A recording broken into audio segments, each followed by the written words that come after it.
when I started school, I was this shy kid, who these teachers around me, they pulled me out. I was bad at sports. I think that's good because if you would have been an all-rounder and excellence in academics and a good sportswoman, it would have been too much for everybody else to say, we want to be like Akanksha. Right? Now they're saying, okay, she does have one small vice. Yeah, she is relatable. I come back to the office and, sir is serving rasgullas to everyone. Okay. It is that much of a big deal and I don't realize it until I'm served that rasgulla. Oh, I really did something good. I say I'm a plant mommy. I give my plants, that is my hobby. It's okay not to have everything figured out. As students, we don't have things figured out. All the teachers were looking at us and they were like, are you going to give your little brother a chance or are you going to steal it from him? What did you do? All of us have heard the phrase, think big, dream big. But have we heard the rest of it? This is how it goes. Think big, dream big, believe big. And it will be big. That's the power of dreams. They create the desire to achieve and to persevere, to ensure that those dreams will be realized. Alex Morgan, American soccer player, is a living example of this. She's famously said, dream big because dreams do happen. Hello and welcome to our show, Ryanites Dream On. In this series, we get the amazing opportunity to catch up with our alumni. Parents are hardwired to feel pride. But I think when students achieve their dreams, it is us, the alma mater, who feel the most pride. Joining us today is our alumna from Ryan International School, Greater Noida, Akanksha Sood Kaul. A lawyer by profession, she is a senior associate at Leslie & Khatri with over 6 years of experience as an advocate. Her professional journey began with her active enrollment with the Bar Council of Delhi. The diverse practice during this time encompassed dispute resolution, general corporate advisory, and commercial litigation. Her expertise also includes conducting legal due diligence for businesses across various sectors, including IT, technology, food and beverage, and consumer products. Her responsibilities also include providing procedural support and conducting legal research as the Arbitral Tribunal Secretary in various arbitration cases. Hi Akanksha, welcome to the show. What an impressive body of work. You must have heard the phrase, my daddy's strongest. Yes. I'm going to tweak it. I'm going to change it to my daughter's smartest. I'm sure you must have heard this phrase 100 million times, but we're going to start with your daughter phase, your student phase, your childhood phase. So I want to start off by asking you, what were you as a student? What were your school days like? Were you mischievous? Were you studious? Were you being pinpointed by the teachers, Akanksha do this or Akanksha don't do this? What was that age like? Okay, so you said, daughter's smartest. So I'll tell you what, when I started school, I was this shy kid, who these teachers around me, they pulled me out. So they pulled the Akanksha who can speak. They used to give me so many opportunities. Every day we used to stand on the stage in the amphitheater, in this big amphitheater. We used to recite small things like national news. And these small things, when we practiced over a long time, this inculcated in me, the confidence of public speaking and determination and, just to stand somewhere and speak my mind. So I think this is what Ryan gave me to. That's so true because a lot of the people I speak to, they resonate with the same idea that we completely lost our stage fright. Yeah. The will to speak in front of it, whether it was debating as a munnar, whether it was doing any of the other programs. So what were the other activities that you did in school? Was it just study, or did you participate in a whole host of things? I used to get an all-rounder award. So I used to study. I was a studious kid. The top 3, I used to be in the top 3. Then I used to debate. Then I also used to do arts. So I've been a painter. So I was bad at sports. There also, my teachers have pushed me. Samreen sir has pushed me to, take taekwondo, practice it. So that fear also, he tried, it didn't happen. It didn't work. Yeah. I think that's good because if you would have been an all-rounder and excellence in academics and a good sportswoman, it would have been too much for everybody else to say, we want to be like Akanksha. Now they're saying, okay, she does have one small vice. Yeah, she is relatable. She is relatable, absolutely. Being a student of this branch, we're actually recording this episode in Ryan International School, Greater Noida. When you walked into the campus, how did you feel? And I believe you were also a council member in the school. And then when you come in, you get greeted by the present day council members. Tell us a bit about that. It's surreal. Okay, so I step out of my car and I see Rashmi ma'am and I see Sudha ma'am standing, and the nostalgia just hits you, because there was a time when you used to say bye bye to ma'ams and you used to go home, and now I'm coming back, and I'm coming back after 12 years. Wow. And to see them and they're still the same and everything. And as a council member, I have so many pictures where I used to, badge everyone, and now I'm getting badged and I'm being greeted. It feels so nice. The role reversal is so amazing. I told the students also. I mean, it's such a good feeling. Absolutely. And I think those are the ones that I like to call my memory bank. You don't have an album of pictures, but I have an album of memories. So I think that definitely takes precedence to be on the top of the memory bank, saying I went back to school. This will definitely be a core memory. Core memory. Core memory. Coming back. What message would you like to give the students? Because you enjoyed your school days. And today everybody is in such a hurry to grow up. They all want to get out of school. They want to get into college. They want to become adults. They want to experience their life and career and everything else. What do you want to tell them? I was a student. I wanted to grow up fast. I wanted to just, become an adult. And I want to tell everyone, adulting sucks. Don't be an adult. Be a student.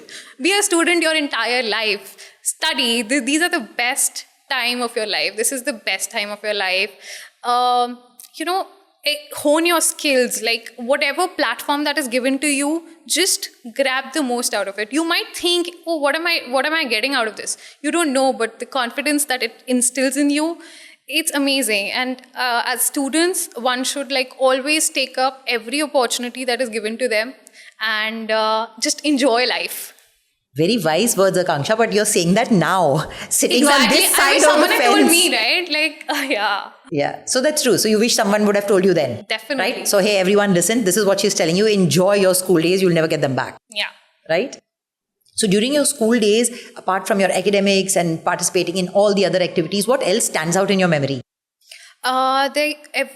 Every year there was Environment Day was celebrated, and students were supposed to plant trees. We used to get plants from the nursery and we used to plant them. So I think that also helped me build a hobby. I love watching plants grow, and it's kind of how teachers see us as students grow. So we see the plants grow. So we were always in, everyone used to, there was an activity and we used to plant trees, and the teachers only taught us this, that you need to come here, water your plants and see them grow. Oh. And this has become a hobby for me. I do it at my home also now, and these are the small things that you don't realize, but the teachers pushes you to do certain things, and then this becomes your lifestyle. I didn't know that you took care of the same sapling you planted. No, we used to. Okay. Our teacher, she used to tell us that, you can come here and water your plants also. And so we used to go, and after school, there was water in the water bottle. So we used to just put it in your plant. So I think Chairman Sir's vision of each one plant one is totally spread across our 150 plus schools. Yes. And it wouldn't be wrong to say thanks to him, you've got your garden. Yes. And as an alumni, I want to say that I continue to preach what you taught us. And thank you. Amazing. We learn our value systems from our homes and from our schools, from our educational institutions. What were the biggest takeaways that you got from your school? The biggest takeaways would be to participate in everything, to be, again, the motto, achieve excellence in everything. That would be the one takeaway. To give your 100%, be the hardest working person in the room. That was taught to us. And in college, I would say, as a working professional, again, to meet your deadlines, be punctual, and be respectful to others. Be open to hearing diverse thoughts. you don't have to be right every time. Just be open to listen, understand, and then communicate. Wonderful.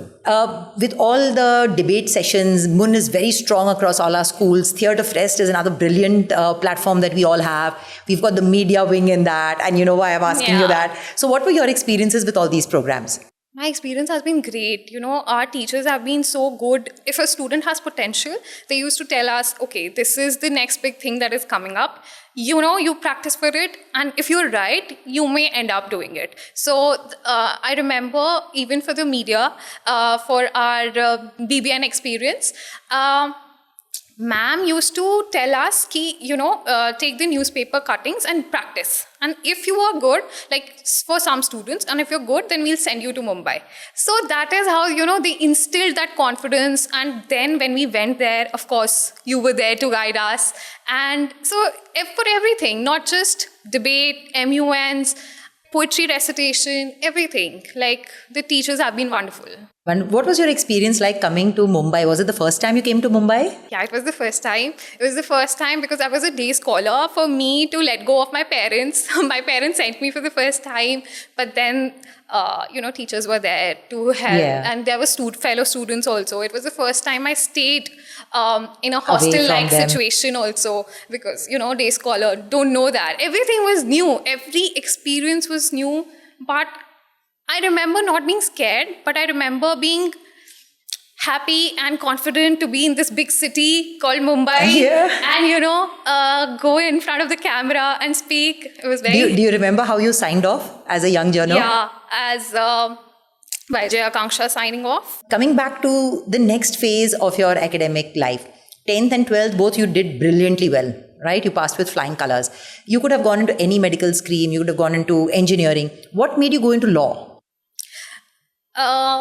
Destiny, I think, has a huge part to play. I wanted to become a doctor only.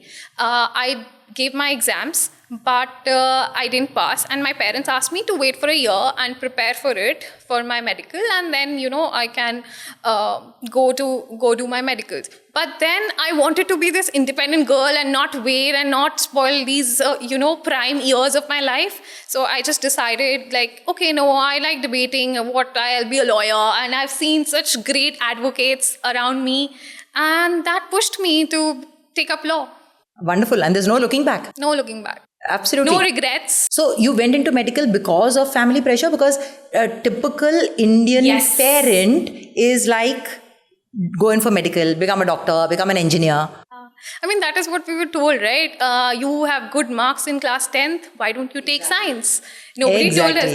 Had I taken, arts, I would have done maybe better, or accounts, because as a corporate lawyer, I do a lot of accounting. So I had to take up accounts. I did my accounting classes after taking law because you need to have that background. I didn't have that background because I took medical science. So yeah.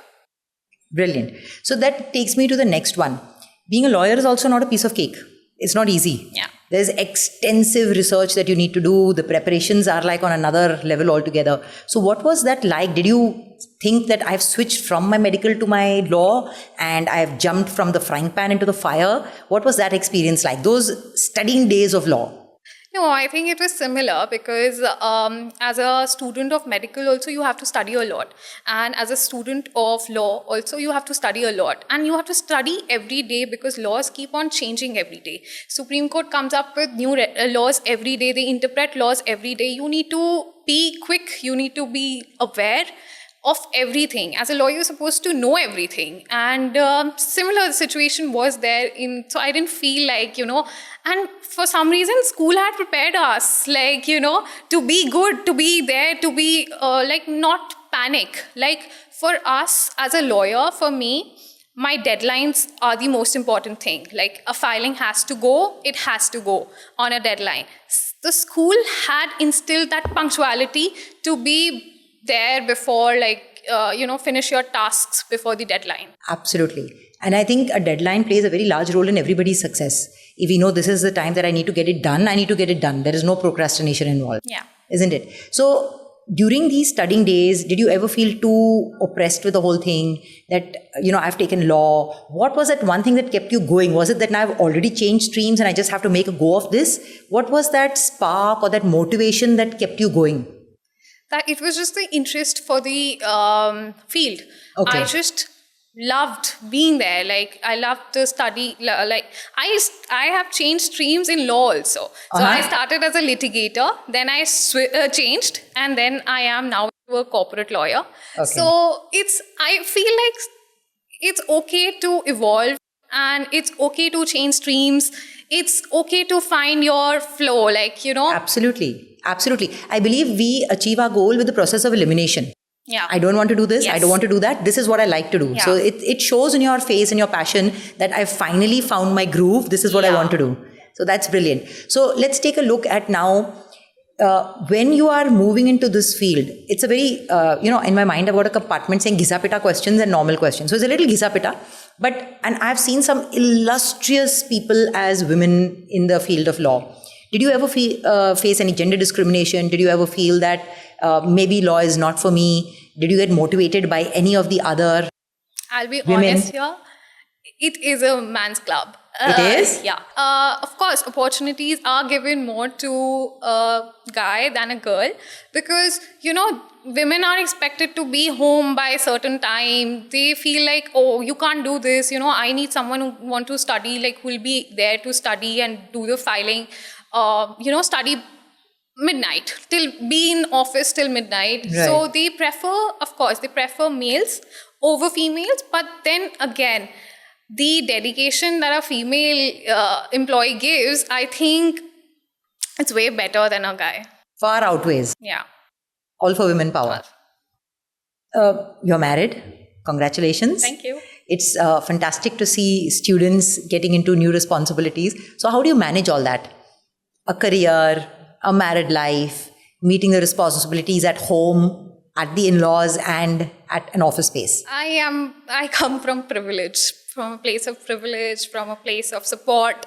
Everyone is supportive. My in-laws are supportive. My husband is supportive. He encouraged me to be here, to go and,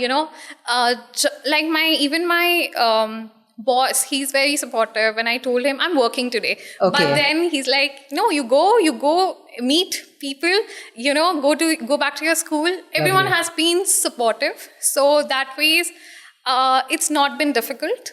It's been easy for me. You think it's better in this generation than it was maybe a couple of generations back? Of course. Without a doubt. Without a doubt. Akanksha, the YJ, Akanksha, the law student, Akanksha, the daughter, Akanksha, the wife, the daughter-in-law. Does Akanksha also have the chef attached to her name? Yeah, has a chef and a baker attached to her. Oh, wow. Yeah. So I love celebrating small moments and big moments. So I love, if I have a weekend off, I will just end up baking a cake randomly without a reason. And I love cooking also. I experiment a lot. I'm a vegetarian. But my husband is a non-vegetarian, so I even tried to cook non-vegetarian for him, cooked his mutton. Though he didn't like it. He preferred his mother's over me. On screen, she says, my husband didn't like my cooking. He didn't like my mutton. He loves other things. Okay. I shouldn't have said that.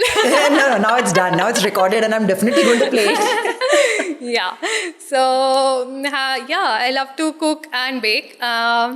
Again, this is something I would like to point out used to happen in school also. We had cooking competitions. They used to ask our parents to come and, we used to make cucumber sandwiches. As a kid, we, used to do that. And from, making cucumber sandwiches to making carrot cakes, we grow up. So, do you like cooking your own food? What is your favorite dish to eat and what is your favorite dish to cook? Okay, favorite dish to eat would be salad. I really make good salad. Okay. And favorite dish to cook would be rajma chawal. I'm a Punjabi, so my rajma chawal. I know. Yeah. How can we live without that? Nah? Yeah. At least you didn't say chole bhature. No, I don't like chole bhature. Okay, so Controversial. But why controversial? Too much oil? People love chole bhature. Oh, I thought maybe because of too much of oil and... I don't prefer chole bhature, but Fair. I love rajma chawal. Considering you are on the fitness... Yeah. Great. So, coming to the next one now. We've had some really amazing women in the field of law in India, from Cornelia Sorabji, who was the first female graduate to study way back in the 1800s, to Anna Chandi, who was the first female judge in India in 1937. We've got Justice Fatima Bibi, the first female judge of Supreme Court in 1989. Till present, we've got Justice Bibi Naganathan. Who is your inspiration? My inspiration. And when I was doing research, when I got your profile, there was such illustrious and distinguished women lawyers, judges, justices, that it was difficult for me to, even ask you that name one. And I was sure that is going to put you on the spot. There's so many women around us.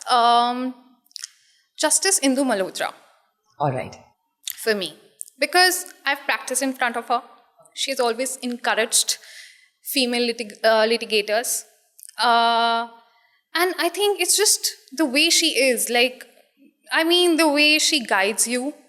And not just in the courtroom, but by just, helping us out with some, here I'm going to be technical, just helping us out with some sections of a BARE Act, just guiding us in the right direction, not knowing that I was a young litigator and not looking down upon me, but basically uplifting me. So the others that you mentioned, of course, I never had the first-hand experience, but with her, I had a first-hand experience. So I think for me, it will be her. Wonderful. Where do you see yourself 10 years from now? Where do I see 10? Because you said you've changed your That's as well. I don't know. category of specialization. So that's brilliant, because I believe there is no learning experience ever wasted. You're gaining some knowledge from each and every field that you're stepping into. So what do you see yourself as? Where will you be 10 years from now? Still in the field of law. Independent. I want to now basically, how do I see myself? It's a very deep question. I see myself taking up my independent practice. Yeah. Getting clients, have my own firm. 10 years. Establishing yourself. Yeah. Wonderful. Building a brand for myself. Absolutely. Absolutely. And once you do that, 10 years down the line, I'll come and I'll interview you again. And at that time, we'll ask the next generation, who's your inspiration? And I'm sure it's going to be you. I hope so. We see a lot of movies, we read a lot of books. And I think the most fascinating ones are about courtroom trials, about how people present their case. Yeah. What was your most memorable moment in court? Do you have a special memory? Yes. My most special memory was, imagine a graduate, just passed out, entered bar, and your boss asks you to go and get a date. We all know courts in India are infamous for getting dates, right? You just go and ask for a date and come back. But this judge, he was like, okay, tell me about your case. And thank God I had read my files, because I was prepared beforehand.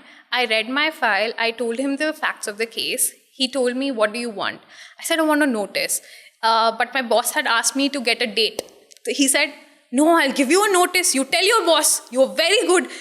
I will encourage you. And he gave me, he passed a notice. So, and I didn't realize what is happening. Is it a good thing he passed a notice? I am blanked, blank face looking all around. What is happening? He's like, this is a good thing. This is a good thing. You go tell your boss. Okay. And I exit the courtroom and I call my boss and I said, sir, notice has been issued in the matter. It's like, what? I can't believe it. You just went and got a notice. I was like, yeah, the judge was really generous. He just wanted someone to, he wanted to encourage young lawyers to read the files and come. That is why he just made a case out of me. You just wanted, others to learn from it. But you must have presented well. Don't take that achievement away from yourself. You must have done a fantastic presentation. Generous. I don't think, senior lawyers, they know their files. I knew the facts, yes, but he was generous. Fair enough. But that must have been really big in your book. Oh, yeah. So I come back to the office and, sir is serving rasgullas to everyone. Okay. It is that much of a big deal. And I don't realize it until I'm served that rasgulla. Oh, I really did something good. Yeah. Absolutely. Wonderful. That was the best moment of my career. So far. So far. Yeah, many more to come. Hopefully, yeah. So now this is the question that I've asked all the people I've interviewed so far. And believe me, the answers have always been more towards the negative than the positive. Simple thing. How do you manage a work-life balance? It's very difficult, especially in my field, because as I said, I'm constantly dealing with deadlines. We have a lot of work, from handling your clients' work to basically taking time for yourself. But I make sure that I put my mental and my physical well-being. I make sure I work out.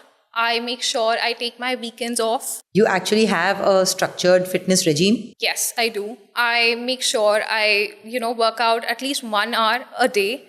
Every give day? myself, I'll wake up early, but I'll do things to make that happen. Okay. Because for me, I think as long as you're fit, you'll be successful. True. So money doesn't matter. What matters for me is health. So you take prioritize your health, be it your physical health or your mental health. Right. If you're feeling, work like you're burnt out, take your weekends off. It's very difficult, I know, because you have to prepare for the week ahead. It's very difficult, but prioritize yourself. What about any hobbies? Is your fitness a hobby, or your fitness is no, I need to be this fit, and do you have other hobbies that you indulge in? My hobby is gardening. Okay. I say I'm a plant mommy. I give my plants. That is my hobby. But other than that, I paint sometimes to give myself a break. Nice. But this is it. Okay. It's not just it, it's fantastic. All right. So, when you've reached the stage which you are in life, you're still very young. Touch wood, you've accomplished so much in your life.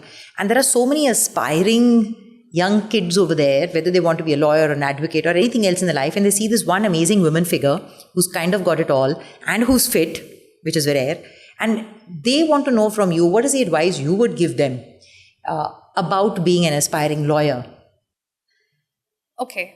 The one advice I wish someone had given me was, it's okay not to have everything figured out. As students, we don't have things figured out. We're always constantly battling with different ideas. We are thinking, because people around us give so many ideas. You can be this, you can be that. And you're still finding the groove. And you give yourself time. It's okay. Like you said, experience different things. And if you want to be a lawyer, then I would say study like you really study. There's a lot of studying for you to do, and be well read. Yeah. And don't forget your health. Don't forget your health. So that is for everyone, That is not for just for everyone. lawyers. For everyone, I think one should not forget their health. Wonderful. I mean, COVID has taught us that. Absolutely. And what you said was very true, because if we are not taking care of ourselves, we cannot take anybody else in our periphery. Whether it is our work colleagues, whether it is our family members, because you first take care of yourself. I think that's the first rule in an airline. You first put your mask, then give the mask to your kid or your partner or your neighbor. So that's a basic thing. You are good, the world around you is good. Yeah. So that's a brilliant philosophy to go ahead with in life. So now let's go ahead with what I like to call the don't think, just answer. A Jaldi 5. All right. So we'll start with some simple ones, then we'll try to make it more complicated. I've got 2 more which you did not really answer, which is, what was your happiest moment in school and which was your most embarrassing moment? Okay, so this is not part of the Jaldi 5, this is separate. So happiest moment in school. Happiest moment in school. Happiest moment in school was, I think, any time I was given an award. That was my happiest How moment. often was that? A few times. Quite a few times, right? So it's difficult to pick anyone. So they were because every time you win something, your endorphins are high. So Absolutely. Yeah. So was it that recognition which you received, or was it the pat on the back that you liked? The pat on the back. Or the fame? No, pat on the back, because see, everyone is hardworking. Everyone works hard for their dreams. But when once you're recognized, it's just that recognition that you needed. Oh, I did something right. Does that give you the fillip to go on for the next one, to work harder for the next one? Yes, absolutely. Okay, and most embarrassing moment? Most embarrassing moment? Oh, that's a tough one. I'm not embarrassed easily. Exactly. But, okay, there was this one time, Okay, so there was a quiz that was happening. Everyone, like, students were supposed to come up and give an answer. There were 2 students who went there to give an answer. That was me and my brother. And that was the embarrassing, who's going to go? Is it going to be my brother or me? Because we knew the answer. So, because we had, read about it. So, I think that was embarrassing because we were standing and all the teachers were looking at us and they were like, are you going to give your little brother a chance or are you going to steal it from him? What did you do? I let him give the answer. Okay. You're a good big sis. Yeah, I try to be. I like it. Good. I think siblings are meant to be your fighting partner. Yeah. Isn't it? I think that's how you also become a leader, right? When you give the people chances, like others chances. Absolutely. It's okay. If you know things, it's okay. But then you're supposed to encourage and uplift others. So What a wise head on young shoulders. All right. So we'll start with the Jaldi fire. Simple one. Favorite color, but you're banned from saying black. You can't say black. my life is black and white. Exactly. So no black. No black, no then white. You're even wearing black and white today. So no black, no white. My wardrobe is black and white. Okay. The other color would be yellow then, sunshine. Okay. I've never got an answer as yellow, but fair enough. Happy for you. All right. Good for yellow. Wouldn't let me answer my favorite colors. No. They're banned. Right. So exactly. So you're saying your entire wardrobe is black and white. So if you had to go and buy something which was not related to your legal field and you just want it for a holiday? Yellow. Nice. Sunshine yellow. Fair enough. What would you do? Sue or settle? Settle. Always. Okay. Food ke मामले में, what do you prefer? Meetha, and because you said you're a fitness one, that's why this question is coming out. Meetha ke namkeen? I will have to say sugar because I have a sweet tooth. It's very hard for me. I don't. Okay. I don't indulge in it. Again, I take it as an award. Like if I did really good, then I'll treat myself. To meetha? To meetha. Okay, it's not that I'm exercising because I want to have my meetha of the day. No. Or I'm having my meetha of the day because I've done my exercise. Don't have meetha. Absolutely. Great. Book or movie? Book. Okay. In that case, my second question is the last question is a little bit redundant, but just convert it because a lot of movies have been made on those books. So, favorite legal movie, both Bollywood and Hollywood? Favorite legal movie? Okay, so Bollywood would be this, help me out then, this law one, LLB? Jolly LLB? Jolly LLB, yeah, Jolly LLB. Okay. It was funny. Okay. And then there is actually a TV show, Mamla Legal Hai. It is very much on point. It's very accurate. Okay. So I would say that as a TV show, it's better than Jolly LLB because it's more relatable. It's more accurate, I would say. Okay. And Hollywood would be Boston Legal. It's a TV show. Okay. I thought you might go for Erin Brockovich, but fair enough. Oh, I could have also said Suits, but whichever. Yeah. We all have our own tastes, right?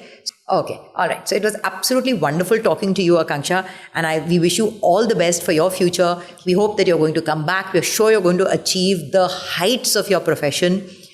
You're smart, you're dynamic, you're young, and you've got it all together, whether it is your fitness regime, your health, or your career. So we wish you all the best for your future.